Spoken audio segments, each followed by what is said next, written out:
नमस्कार सर्वांना. सर्वप्रथम अनारशाचं पीठ बनवण्यापासून ते अनारसे तळेपर्यंत कसं तयार करायचे ते आपण आज रेसिपी बघणार आहोत. सर्वप्रथम 3 दिवस तांदूळ पाण्यामध्ये भिजत ठेवले होते. तुम्ही बघू शकता. तिसऱ्या दिवशी पाण्यातून स्वच्छ धुवून काढून घ्यायचे आहेत. त्यानंतर आता हे आपल्याला एका कपड्यावरती वाळत ठेवायचे आहे. हे तांदूळ आपल्याला उन्हामध्ये वाळवायचे नाही तर फॅनमध्ये सुकवून घ्यायचे आहेत. हे तांदूळ सुकवण्यासाठी जास्त वेळ लागत नाही. अशा प्रकारे सर्व तांदूळ पसरवून घेतले. त्यानंतर 15 ते 20 मिनिटांमध्ये तांदूळ सुकलेले आहेत. तुम्ही बघू शकता. हे सर्व तांदूळ एका टोपल्यामध्ये आपल्याला काढून घ्यायचे. तांदूळ पूर्णपणे सुकले की नाही हे कसं ओळखायचं, तर तांदूळ एका मुठीमध्ये घ्यायचे आणि हाताला जर लागले नाही तर समजून जायचं आपले तांदूळ पूर्ण सुकवून तयार झालेले आहेत. ते मिक्सरच्या भांड्यामध्ये आपल्याला टाकून बारीक करून घ्यायचे आहेत. या तांदळाचं पीठ आपल्याला रवाळ बारीक करून घ्यायचं आहे. अशा प्रकारे पीठ तयार झालेलं आहे. तुम्ही बघू शकता. एका टोपल्यामध्ये ते काढून घेतलं आहे. अशाच प्रकारे सर्व तांदळाचं पीठ आपल्याला बारीक करून घ्यायचं आहे.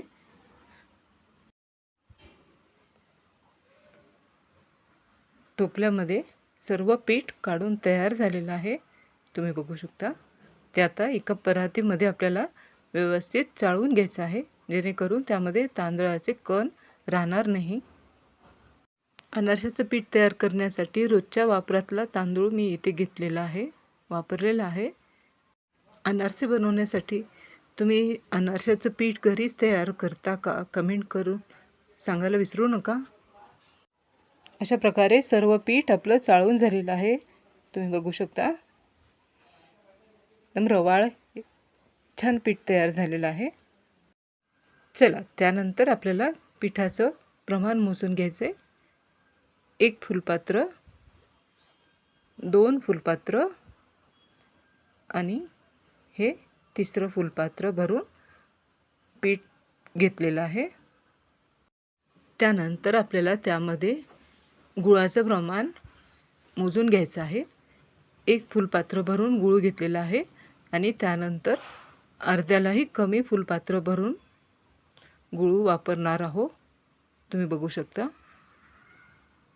इथे तुम्ही गुळाच्या ऐवजी साखरेचं प्रमाणही घेऊ शकता. तांदळाचं पीठ आणि गूळ आपल्याला व्यवस्थित मिक्स करून घ्यायचं आहे. त्यानंतर मिक्सरच्या भांड्यामध्ये थोड्या थोड्या प्रमाणामध्ये आपल्याला ते बारीक करून घ्यायचं आहे. अशा प्रकारे आपलं पीठ तयार झालेलं आहे. पीठ एकदम व्यवस्थित तयार झालेलं आहे. तुम्ही बघू शकता.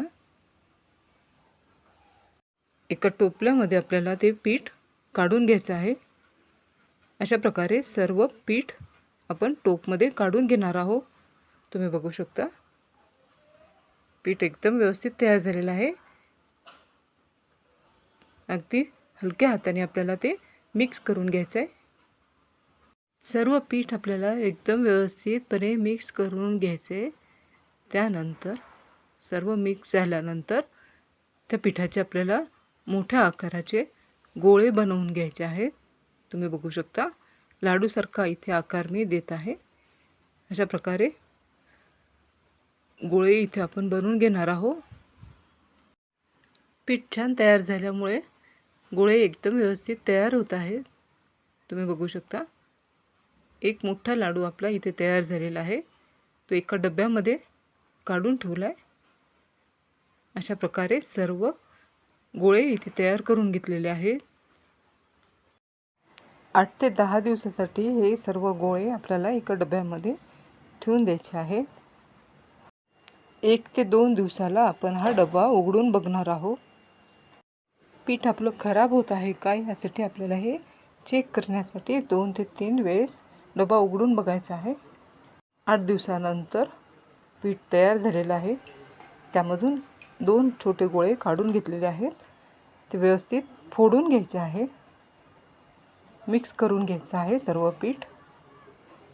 या पिठामध्ये आपल्याला 2 चमचे भरून दूध घालून घ्यायचं आहे। तुम्ही बघू शकता छोटे चमचे। इथे दुधाचे प्रमाण जर जास्त झालं तर पीठ सैल होण्याची शक्यता जास्त असते, त्यामुळे आकारानेच पीठ आपल्याला मळून घ्यायचं आहे। पूर्ण पीठ मळून तयार आहे। त्याचे छोटे छोटे आकाराचे आपल्याला आता गोळे बनवून घ्यायचे आहे।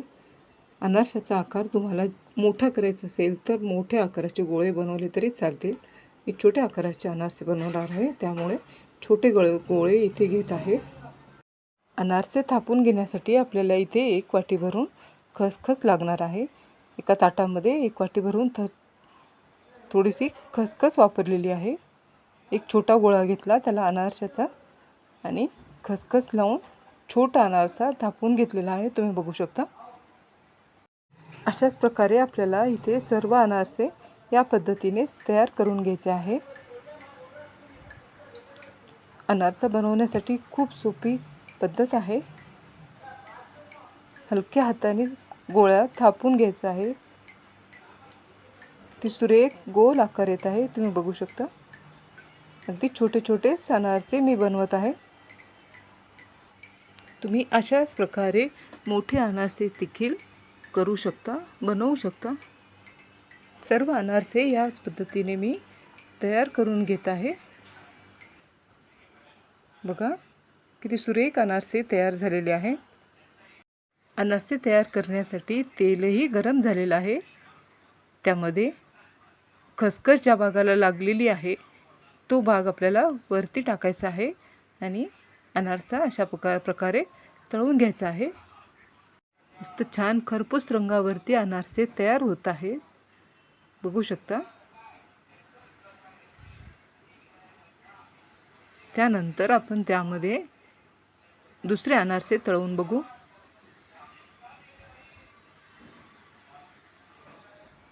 अनारशाचा आकार छोटा असल्यामुळे मी इथे 3 ते 4 अनारसे तळून घेत आहे। तुम्हाला अनारशाची रेसिपी कशी वाटली कमेंट करून सांगायला विसरू नका। चॅनलवर नवीन असाल तर चॅनलला सबस्क्राईब करा। मित्रमैत्रिणींना, नातेवाईकांना शेअर करायला विसरू नका आणि कमेंट करून सांगा की अनारशाची रेसिपी तुम्हाला आवडली का। तुम्ही बघू शकता अनारसे एकदम छान तयार होत आहेत। खमंग आणि खुसखुशीत अनारसेची रेसिपी आपण आज बघितली आहे। अशाच नवनवीन रेसिपी बघण्यासाठी माझ्या चॅनलला सबस्क्राईब करा। चला मग भेटू पुढील रेसिपीमध्ये। तोपर्यंत स्वस्त रहा, मस्त रहा।